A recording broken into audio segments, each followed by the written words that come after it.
ಆ ಶ್ರಾವಣಿ ಪುಟ್ಟ ನಾನೇನು ಹೊರಡ್ತೀನಿ. ಅಯ್ಯೋ ಅಜ್ಜಿ, ಹೊರಡ್ತಾ ಇದ್ದೀರಾ ನೀವು?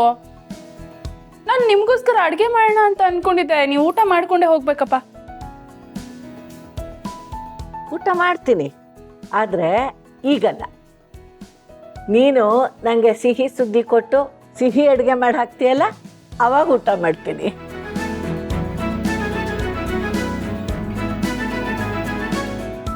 ಅರ್ಥ ಆಯ್ತೇನೋ ಸುಬ್ರಹ್ಮಣ್ಯ? ಆಯ್ತಮ್ಮ. ಆ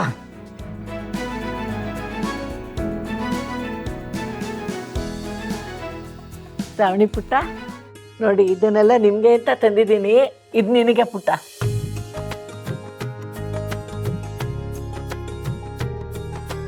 ಸುಬ್ಬು ತಗೋ.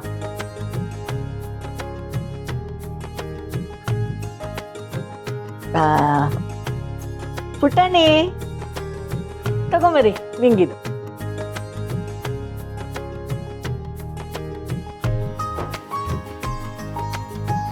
ತಗೋ ಧನಲಕ್ಷ್ಮಿ.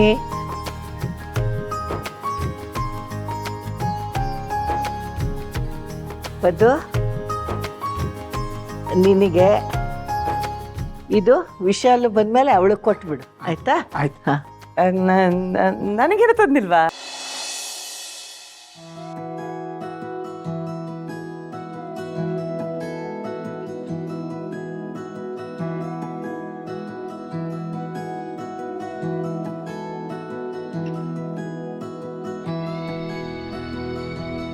ಫೋಟೋಸ್ ಎಲ್ಲ ತುಂಬ ಚೆನ್ನಾಗಿ ಬಂದಿದೆ. ಬರ್ಡೇನೂ ತುಂಬ ಚೆನ್ನಾಗಾಯಿತು. ನಾನು ಬರ್ಡೇನೇ ಆಚರಿಸ್ಕೊಳ್ಳೋದೇ ಇದ್ದಿದ್ರೆ ಇದೆಲ್ಲ ನಡೀತಾನೆ ಇರಲಿಲ್ಲ. ಇದಕ್ಕೆಲ್ಲ ಕಾರಣ ಜಾನಕಿಯವರು. ಬರ್ಡೇ ತುಂಬ ಚೆನ್ನಾಗಾಯಿತು ಅಂತ ಅವ್ರಿಗೆ ಫೋನ್ ಮಾಡಿ ಹೇಳ್ಬಿಡ್ಲಾ?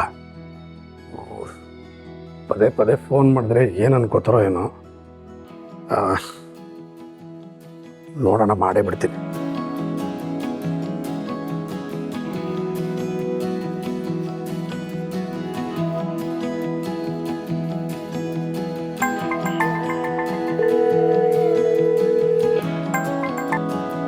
ಹೇಗಿದ್ದೀರಾ? ನಾನು ತುಂಬಾ ಚೆನ್ನಾಗಿದ್ದೀನಿ. ನಿಮ್ಮ ಧ್ವನಿ ಕೇಳಿದ್ರೇ ಗೊತ್ತಾಗ್ತಿದೆ ನಿಮ್ಮ ಧ್ವನಿಯಲ್ಲಿ ಎಷ್ಟು ಸಂತೋಷ ಇದೆ ಅಂತ. ಈ ಸಂತೋಷಕ್ಕೆ ಕಾರಣನೇ ನೀವು. ನಾನೇನು ಮಾಡಿದೆ? ಊಟದ ರುಚಿ ಚೆನ್ನಾಗಿದೆ ಅಂದರೆ ಅಡುಗೆ ಮಾಡಿದವ್ರು ತಾನೇ ಕಾರಣ. ನಾನೇನು ಅಡುಗೆ ಮಾಡಿದೆ? ಅದು ನನ್ನ ಹುಟ್ಟುಹಬ್ಬ ತುಂಬ ಚೆನ್ನಾಗಿ ಆಚರಣೆ ಆಯಿತು. ಸುಬ್ಬು ಶ್ರಾವಣಿನೂ ಬಂದಿದ್ದರು. ಅಡುಗೆ ಎಲ್ಲ ತುಂಬ ಚೆನ್ನಾಗಿತ್ತು.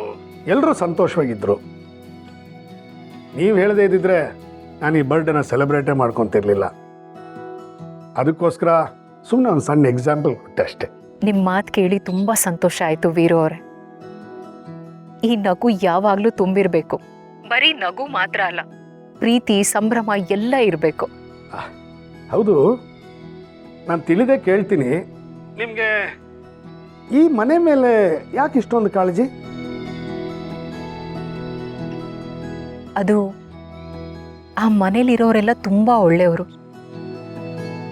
ಒಳ್ಳೆ ಮನಸ್ಸಿನವರು. ಅವ್ರು ಯಾವಾಗಲೂ ನಗ್ನಗ್ತಾ ಇರಬೇಕು ಅಂತ ಬಯಸೋದ್ರಲ್ಲಿ ತಪ್ಪೇನಿಲ್ಲ ಅಲ್ವಾ? ಹೌದು, ಎಲ್ಲರೂ ಈ ಮನೇಲಿ ಒಳ್ಳೆ ಮನಸ್ಸಿರೋರೆ. ಆದರೆ ಒಳ್ಳೆ ಮನಸ್ಸುಗಳು ಕೆಲವು ಸಲ ಸಂಬಂಧಗಳನ್ನ ಕಾಪಾಡ್ಕೊಳ್ಳೋದೇ ಇಲ್ಲ.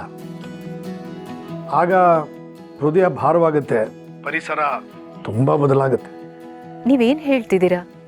ನಾವು ಎಷ್ಟೇ ಸಂತೋಷವಾಗಿರಬೇಕು ಅಂತ ಅಂದ್ಕೊಂಡ್ರು ಕೆಲವು ದೂರ ಆಗಿರೋ ಸಂಬಂಧಗಳು ನೆನಪಿಗೆ ಬರ್ತಾನೆ ಇರುತ್ತಲ್ವಾ?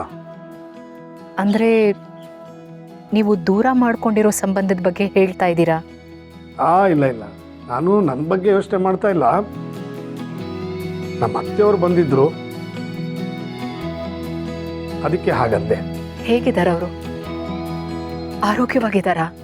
ಆರೋಗ್ಯವಾಗೇನೋ ಇದ್ದಾರೆ, ಆದರೆ ಪ್ರಾಣಕ್ಕಿಂತ ಹೆಚ್ಚಾಗಿ ಪ್ರೀತಿ ಮಾಡಿದ್ದ ಮಗಳೇ ದೂರ ಆಗಿದಳಲ್ಲ, ಹಾಗಾಗಿ ಆ ದುಃಖನ ಮರೆಯೋಕ್ಕಾಗ್ತಿಲ್ಲ.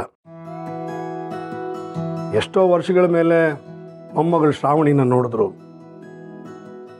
ಮಗಳು ದೂರ ಆಗಿರೋ ನೋವನ್ನ ಮೊಮ್ಮಗಳ ಮುಖ ನೋಡಿಕೊಂಡು ಮರೆಯೋದಕ್ಕೆ ಪ್ರಯತ್ನ ಪಡ್ತಾ ಇದ್ದಾರೆ. ಇದಕ್ಕೆಲ್ಲ ನಾನೊಬ್ಳೆ ಕಾರಣ ಅಲ್ಲ ವೀರು. ನೀವು ಕಾರಣನೇ. ನಿಮ್ಮ ಮಾತು ನಿಜ. ಮನಸ್ಸು ಒಳ್ಳೆ ರೀತಿಲೇ ಇದ್ರೂ ಸಂಬಂಧಗಳನ್ನು ಉಳಿಸ್ಕೊಳ್ಳೋದ್ರಲ್ಲಿ ಸೋತು ಹೋಗ್ಬಿಟ್ರಿ. ನಾನು ಅತ್ತೆಯವ್ರನ್ನ ತುಂಬ ಖುಷಿಯಾಗಿ ಇಟ್ಕೊಳ್ಳೋಕೆ ಪ್ರಯತ್ನ ಮಾಡ್ತೀನಿ.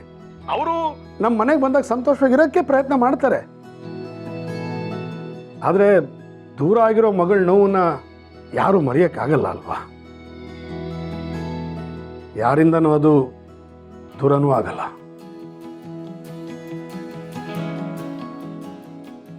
ವೀರು ಅವರೇ, ನನಗೆ ಸ್ವಲ್ಪ ಕೆಲಸ ಇದೆ, ನಾನು ಆಮೇಲೆ ಕಾಲ್ ಮಾಡ್ತೀನಿ. ಸರಿ.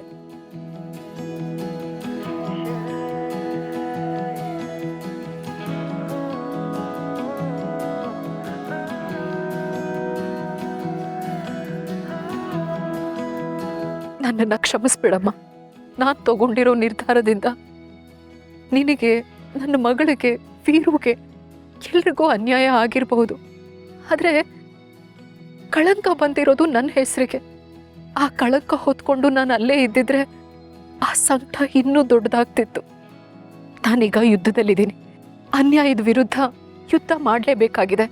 ಇದರಲ್ಲಿ ನಿನ್ನ ಮಗಳು ಗೆದ್ದೇ ಗೆಲ್ತಾಳೆ. ಈ ಅಜ್ಞಾತವಾಸದಿಂದ ಎದ್ದು ಹೊರಗೆ ಬಂದೇ ಬರ್ತಾಳೆ. ನಿನ್ನ ಮಗಳಿಗೆ ಆಗಿರೋ ಅನ್ಯಾಯನ ಸಹಿಸೋದು ಏನು ಅಂತ ನನಗೆ ಗೊತ್ತು. ಯಾಕೆಂದ್ರೆ ನೀನು ನನ್ನಮ್ಮ. ನಾನು ನಿನ್ನಿಂದ ದೂರ ಇದ್ರು ನೀನು ಯಾವಾಗಲೂ ನನ್ನ ಶಕ್ತಿನೇ. ನಾನು ಮತ್ತೆ ನಿಮ್ಮನ್ನ ಸೇರೋವರೆಗೂ ನನ್ನ ಮಗಳನ್ನ ನೀನು ಚೆನ್ನಾಗಿ ನೋಡ್ಕೋಬೇಕಮ್ಮ.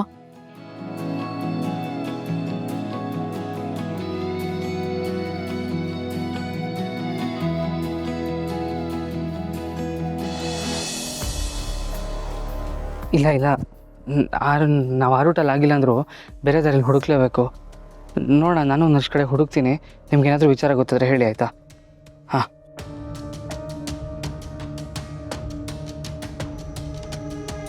ಸುಬ್ಬು, ಬಿಸಿನಾ? ಪಿಝಿ ಏನಿಲ್ಲ, ಹೇಳಿ ಮೇಡಮ್.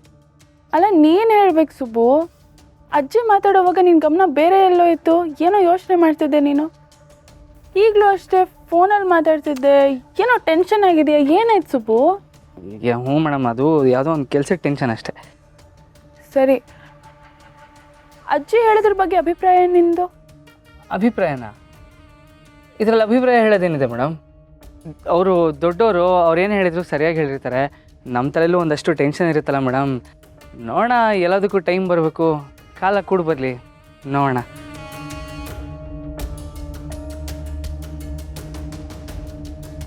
ಸುಬ್ಬು ಯಾಕೆ ಹೀಗೆ ಆಡ್ತಿದ್ದಾನೆ? ಇತ್ತೀಚೆಗೆ ತುಂಬ ವಿಚಿತ್ರವಾಗಿ ಬಿಹೇವ್ ಮಾಡ್ತಿದ್ದಾನೆ. ಏನೋ ಯೋಚನೆ ಮಾಡ್ತಿರ್ತಾನೆ, ಟೆನ್ಷನ್ ಆಗಿರ್ತಾನೆ. ಅಜ್ಜಿ ಅಷ್ಟು ಮುಖ್ಯವಾದ ವಿಷಯ ಹೇಳಿದ್ರು ತಲೆನೇ ಕೇಳಿಸ್ಕೊಂಡಿಲ್ಲ, ಗಮನನೇ ಕೊಟ್ಟಿಲ್ಲ ಇವನು.